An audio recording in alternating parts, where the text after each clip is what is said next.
오늘도 하나님의 은혜와 사랑, 그리스도의 능력이 든든한 교회와 이 말씀을 듣는 모든 분들에게 함께하기를 진심으로 축원드립니다. 요한복음 10장 10절로 12절을 통해서 주님과의 관계는 축복입니다 하는 제목으로 같이 은혜를 나누고자 합니다.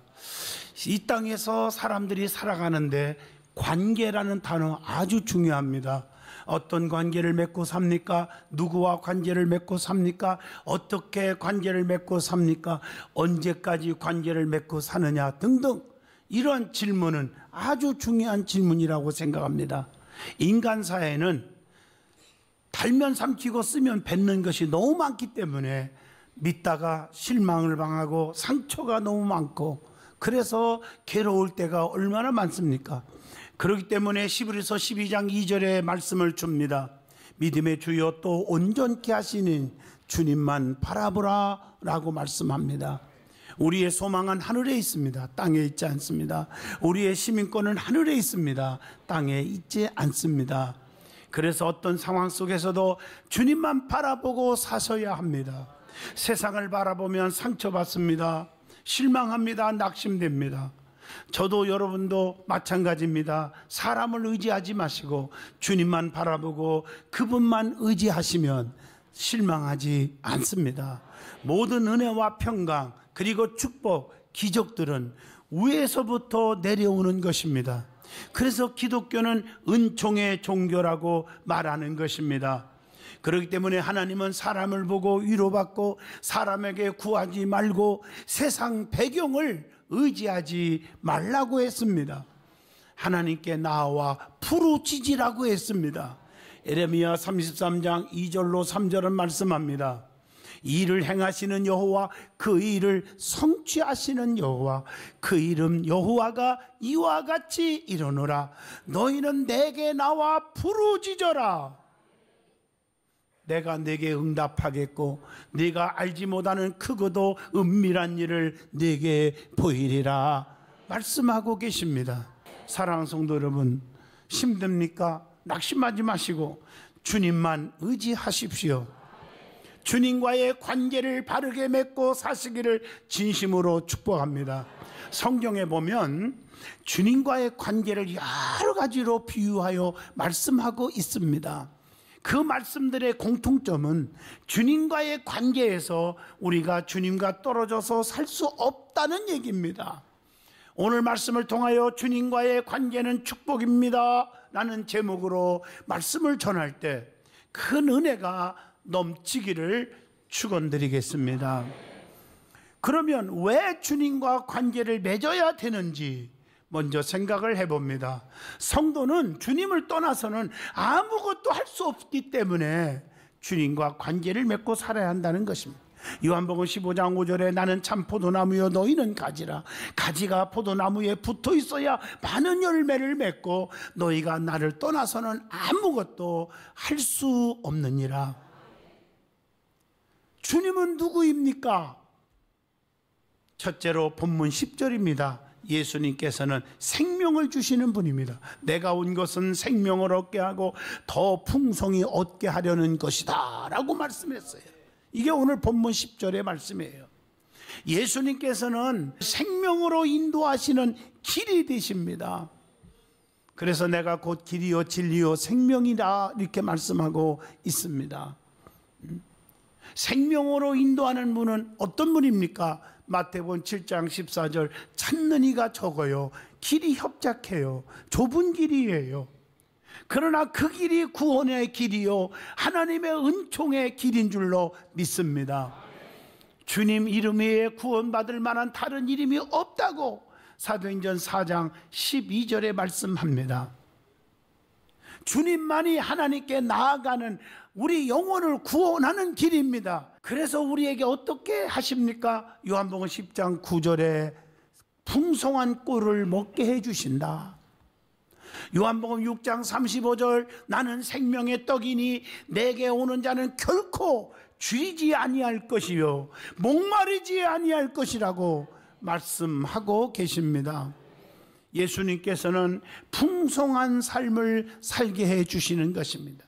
우리 주님은 은혜 받고 구원받은 백성을 풍성하게 채워주신다고 오늘 10절에 분명히 약속하고 있지 않습니까? 생명 주신 주님은 우리의 삶의 질을 우리 주님께서 높여주신다는 것입니다.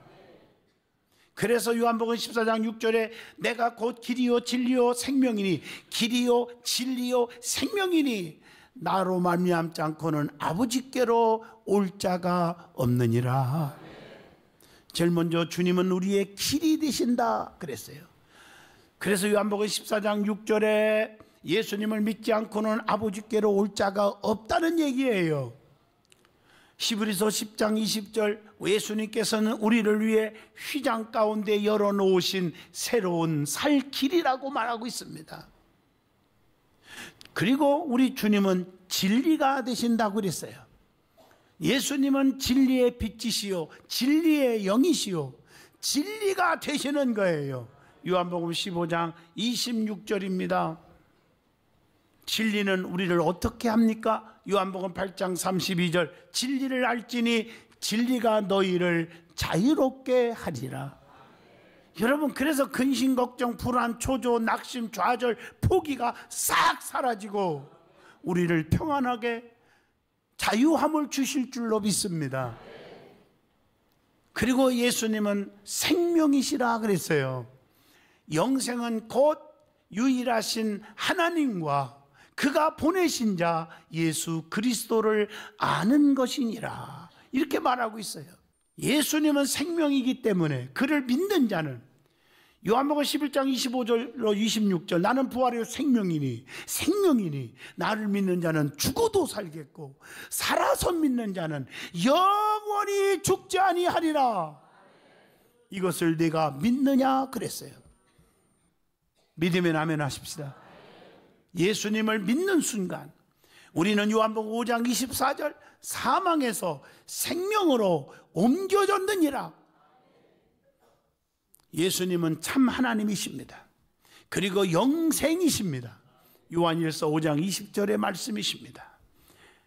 그리고 예수님은 어떤 분이십니까? 만왕의 왕이시요 대선지자시요 대제사장이십니다.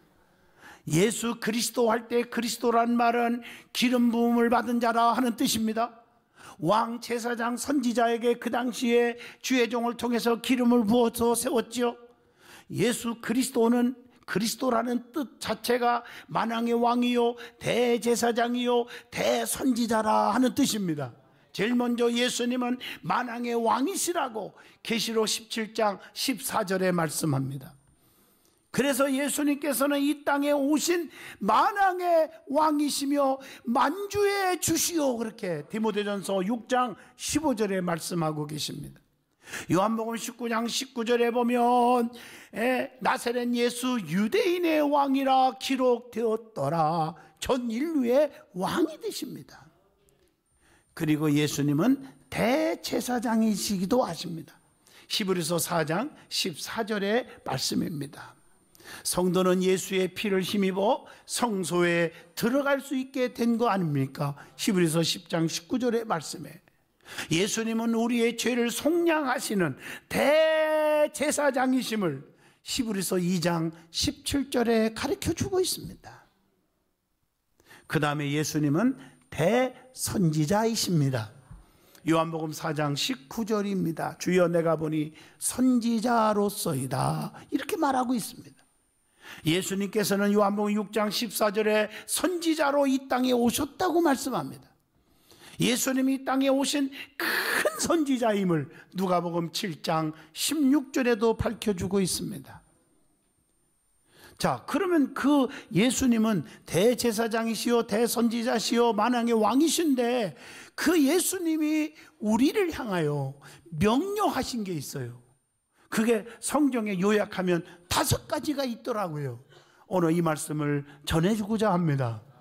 주님의 명령에 순종하면 절대 손해보지 않습니다. 엄청난 기적과 능력과 축복이 따릅니다. 첫 번째, 내게로 오라 명령하셨어요. 마태복음 11장 28절 수고하고 무거운 짐지자들아 다 내게로 오라. 내가 너희를 쉬게 하리라. 주님께로 오면 어떻게 해주십니까? 영생을 주시고요, 우리를 이기게 해주세요. 요한복음 16장 33절 내가 세상을 이기었노라. 또 마태복음 11장 28절 말씀대로 쉬게 하리라 안식을 주십니다. 누가복음 4장 19절 진정한 참 자유를 주십니다. 그 다음에 두 번째 명령입니다. 마태복음 11장 29절 내게 와서 배우라 이렇게 말씀하고 계십니다. 주님께서 왜 자신에게 나와 배우라고 했을까? 그분은 모델이에요. 어떤 모델입니까? 빌립보 2장 5절 너희 안에 이 마음을 품으라 곧 그리스도 예수의 마음이다. 섬김의 본을 보이셨지 않았습니까?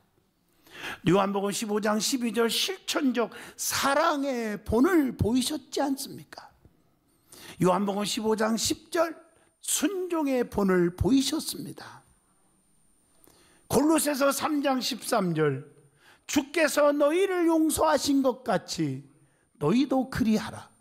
용서의 본을 보이셨는데 오늘날 예수를 오래 믿었다고 하면서 믿음 있는다고 하면서 용서가 없고 관용이 없고 이해가 없어요. 우리는 용서의 본이 되신 예수님을 닮아야 됩니다. 그리고 누가복음 4장 43절 중생의 본을 보이셨기 때문입니다. 세 번째 주님의 명령입니다. 나를 따라오라. 마태복음 4장 19절의 말씀입니다.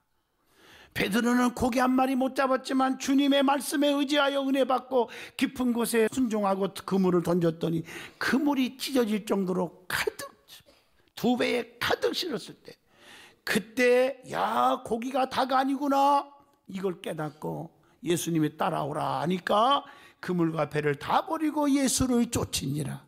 주님의 축복의 수제자가 되었습니다. 주님을 따라가면 손해보지 않습니다. 주님을 알지 못해서 따라가지 않는 것입니다. 주님을 따르는 제자는 어떻게 해야 됩니까? 누가복음 9장 23절 누구든지 나를 따라오려거든 자기를 부인하고 혈기 고지 아집 다 죽어야 됩니다. 자기를 부인하고 날마다 제 십자가를 지고 나를 따를 것이니라. 그리고 로마서 8장 18절 영광과 고난의 길을 따르라는 것입니다.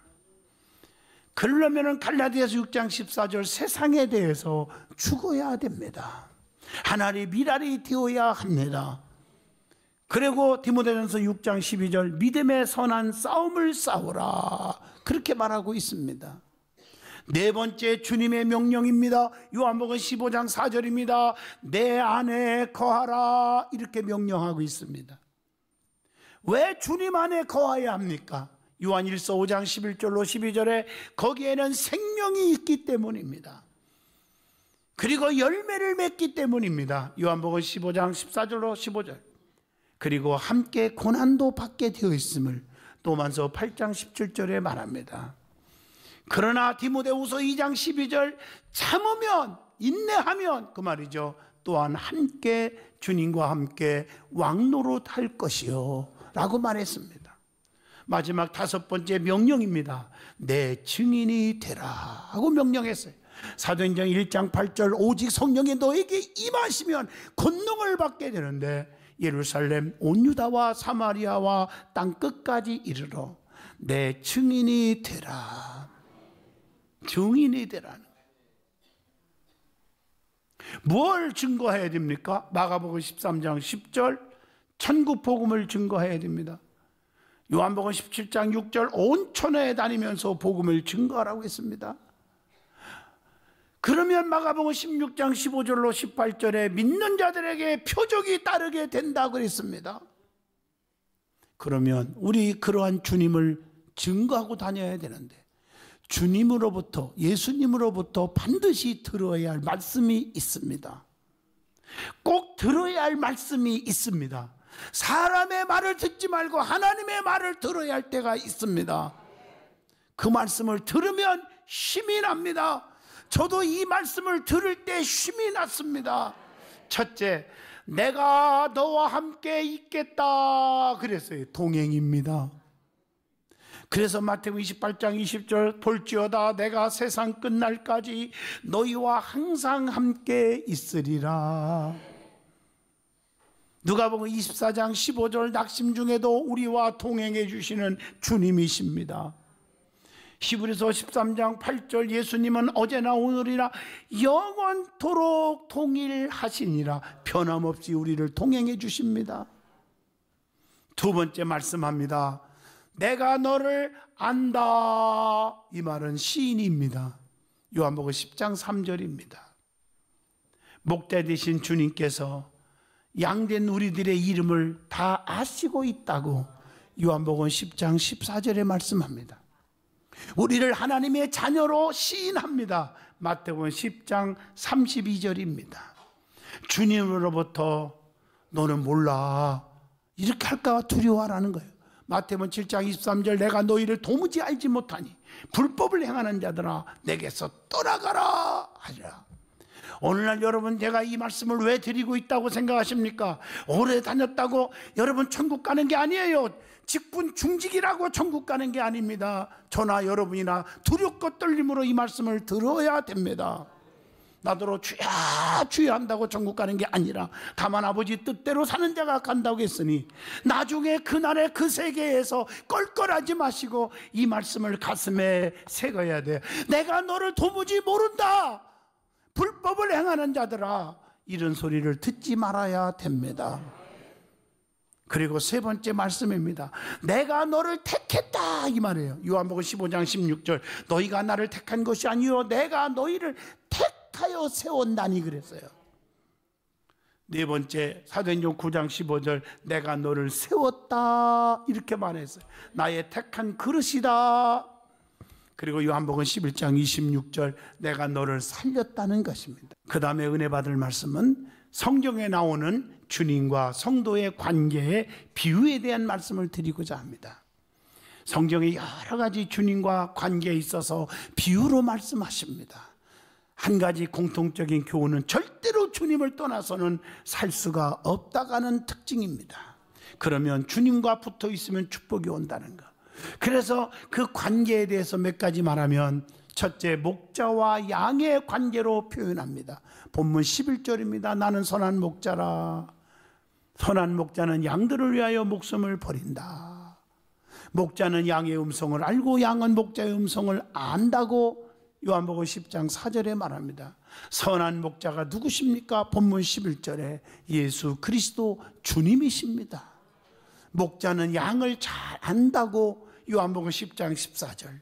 여러분 주님이 여러분을 다 아시고 계십니다. 주님을 속이려고 생각하지 마세요. 목자는 양을 그래서 풍성하게 해주신다고 10절에 말씀합니다. 목자는 양을 찾으시기도 합니다. 요한복음 15장 4절입니다. 목자는 양과 염소를 또 구별합니다. 마태복음 25장 32절입니다. 여러분 구별이라는 거 아시죠? 천국이냐 지옥이냐, 저 사람 천국 갈 거냐 지옥 갈 거냐, 순종하는 사람이냐 불순종하는 사람이냐, 쉽게 말하면 양이냐 염소냐. 목자는요 갈라디아서 6장 6절에 보세요. 좋은 모든 것을 함께 합니다. 함께 합니다. 그 다음에 두 번째 비유로 의사와 환자와의 관계를 표현하죠. 마태복음 9장 12절입니다.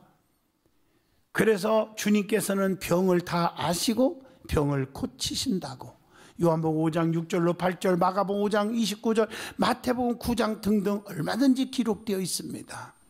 우리 주님은 병든 믿음도 고쳐줍니다. 믿음이 병들었을 때 고쳐주십니다. 주님께서는 이 땅에 누가복음 7장 22절 만병의 대의사로 오셨습니다. 못 고치는 병이 없습니다. 요한복음 15장 5절, 그래서 세 번째는 포도나무와 가지로 표현하는 거예요. 가지가 포도나무에 붙어 있어야 하잖아요. 주님 떠나서는 안 되잖아요. 주님하고 붙어 있으면 많은 열매를 맺는다고 했잖아요. 요한복음 15장 4절에 성도가 주님 안에 있지 않으면 말라버려 불에 던져 사르게 된다고 요한복음 15장 6절에 경고합니다. 열매 맺지 않는 나무는 나중에 어떻게 돼요? 찍어가지고 불에 던지우니라 마태복음 3장 10절에 경고합니다. 우리 주님께서 우리를 부르신 목적이 뭡니까?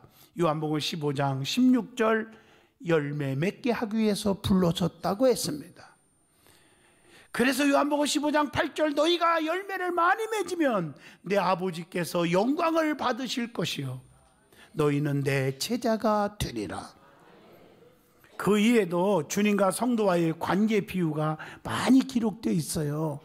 마태복음 25장 21절 주인과 종의 관계로, 요한복음 13장 13절 스승과 제자의 관계로, 요한복음 15장 14절 친구 관계로, 또 고린도후서 11장 2절 부부 관계로, 이렇게 많은 비유로 주님과 성도와의 관계를 말씀하고 있습니다.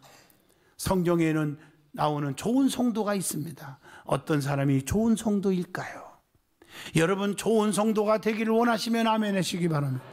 나쁜 성도보다 좋은 성도가 되어야 하지 않습니까? 첫째, 로마서 12장 11절에 부지런하여 게으르지 말고 열심을 품고 주님을 섬기라. 부지런하고 열심히 모이는 성도, 히브리서 10장 25절 무슨 일든지 잘 모이는 성도입니다. 자기 일에 아무리 바빠도 모이는 데 심습니다. 교회 일에. 고린도전서 4장 2절 맡은 자들에게 구할 것은 뭐예요? 충성하는 성도. 누가복음 7장 38절 헌신하는 성도. 히브리서 13장 17절 주의 종들에게 순종하고 복종하라. 주의 종을 잘 섬기는 성도. 로마서 12장 8절 봉사하기를 즐겨하는 성도. 요한일서 4장 21절 형제 사랑하는 성도. 사도행전 10장 2절 기도하는 성도. 고린도후서 8장 2절 기쁨으로 드릴 줄 아는 성도. 사도행전 17장 11절 성경 말씀을 떠나지 않는 성도. 더 하나 얘기한다면 벗을 것을 벗이고 버릴 것은 버리고 취할 것은 취할 줄 아는 성도. 그러면 성도가 무엇을 벗어버려야 됩니까? 히브리서 12장 1절 죄의 옷을 벗으라. 에베소 4장 22절 옛사람의 옷을 버리라. 로마서 13장 12절 어둠의 옷을 버리라. 골로새서 3장 9절 악행의 옷을 버리라. 사도행전 5장 3절 형식적이고 보이기 위한 외식의 옷을 버리라. 누가 안 알아주면 어떻습니까? 요한복음 1장 46절 선입견의 옷을 버리라. 누가복음 18장 11절로 12절 교만의 옷을 버리라. 골로새 3장 5절 탐심의 옷을 버리라. 고린도후서 9장 7절 인색한 옷을 버리라. 이런 더러운 옷을 벗어야 새 옷을 입을 수가 있습니다. 당자가 더러운 옷을 입고 있을 때 아버지는 더러운 옷을 다 벗겨주었고 새 옷으로 갈아입혀 주면서 너는 누가 말에게도 내 아들이다 하고 가락지를 껴주신 줄로 믿습니다. 마지막으로 주님께서 이 땅에 오신 목적이 뭘까요? 10절로 본문 12절까지 내가 이 땅에 온 것은 양으로 생명을 얻고 풍성히 얻게 하려는 것이다. 가장 중요한 것은 우리가 생명을 얻는 것입니다. 그래서 우리 주님은 생명의 주님이에요. 그리고 생명 얻은 자에게 더 풍성한 축복을 주시는 분인 줄로 믿습니다. 이게 주님의 사랑이에요. 주님이 그래서 이 땅에 오셨다는 것입니다. 우리가 구원의 확신을 가지고 신앙생활을 잘하면 생명을 받은 자들은 풍성한 축복을 더 주십니다. 그래서 우리가 최고의 복이 뭘까? 시편 133편 3절에 여호와께서 복을 명하셨나니 곧 영생이로다. 이게 축복입니다. 천하를 얻고도 생명을 잃어버리면 무엇이 유익하리요? 마태복음 16장 26절의 말씀입니다. 오늘 이런 축복을 누리시기를 바랍니다. 결론입니다. 주님과의 관계를 영원히 맺고 살면 주님이 우리를 책임져 주신다는 것.